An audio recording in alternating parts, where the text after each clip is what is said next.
করতে চান, এগুলো আমাদের জন্য খারাপ নয়।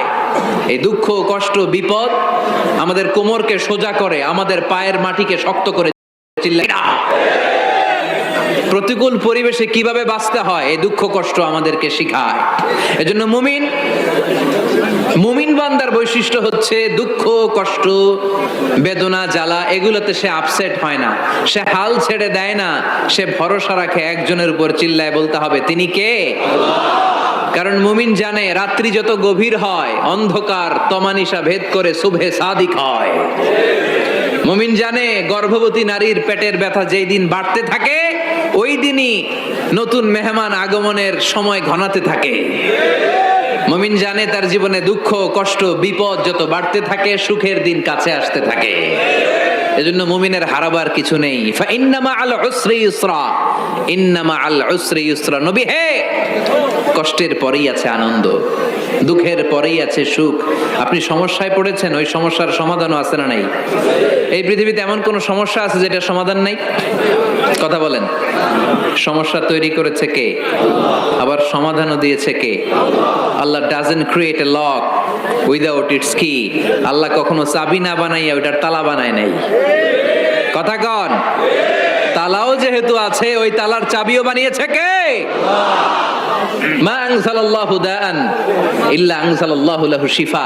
আল্লাহ দুনিয়ায় এমন কোন রোগ পাঠায় নাই যেই রোগের ঔষধ বানায় নাই, এমন কোন রোগ নাজিল করে নাই যেই রোগের কোন চিকিৎসা বানায় নাই, হয়তো সেটা আবিষ্কার হয় নাই। অনেকে ক্যান্সারের কথা বলতে পারেন যে হুজুর ক্যান্সার এমন রোগ, এই ক্যান্সার তার নাই কোনো অ্যানসার, কিন্তু বিজ্ঞানীরা বলতেছে এটারও অ্যানসার আবিষ্কৃত হচ্ছে। সুবহানাল্লাহ কইবেন না? কিছু কিছু ক্ষেত্রে হয়েও গিয়েছে। এজন্য দুঃখের পরেই আছে সুখ, কষ্টের পরেই আছে আনন্দ। এই দুনিয়াটাই এরকম, কষ্টের পরই আনন্দ। দেখবেন তারাবির নামাজ 20 রাকাত পড়তে কষ্ট লাগে না? কোমরে ব্যথা, হাঁটুতে ব্যথা, কিন্তু 20টা রাকাত যখন শেষ করে মসজিদ থেকে বের হই একটা আনন্দ আছে না নাই? কষ্ট করে পরীক্ষার জন্য প্রিপারেশন নিলেন আপনি কয়েক মাস, কিন্তু ফলাফল যখন ভালো হয় তখন একটা আনন্দ আছে না নাই? সারাদিন রোজা রাখলেন রমজানে, কি কষ্ট, তৃষ্ণায় গলা ফেটে যায়, কিন্তু ইফতারির সময় যখন রুহাবজা শরবতটা খাই কেমন লাগে? একটা আনন্দ আছে না নাই?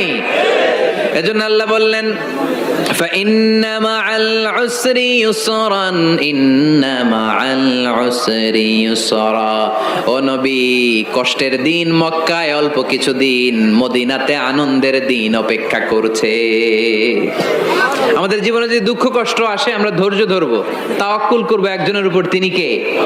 কারণ আমরা বিশ্বাস করি কষ্টের দিন এটা চিরকালের জন্য নয়, সামনে আনন্দের দিন আমাদের জন্য সেট করে রেখেছে কে?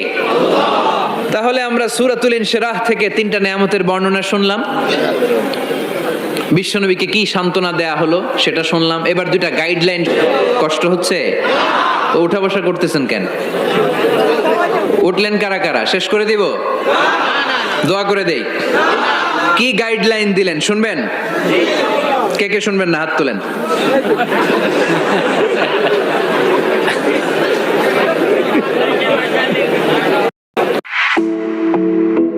পড়তে হবে লিল্লাহে তাকবীর,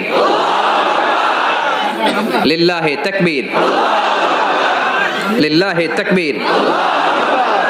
গাইডলাইন নাম্বার 1, ফারাগতা ফানসাব।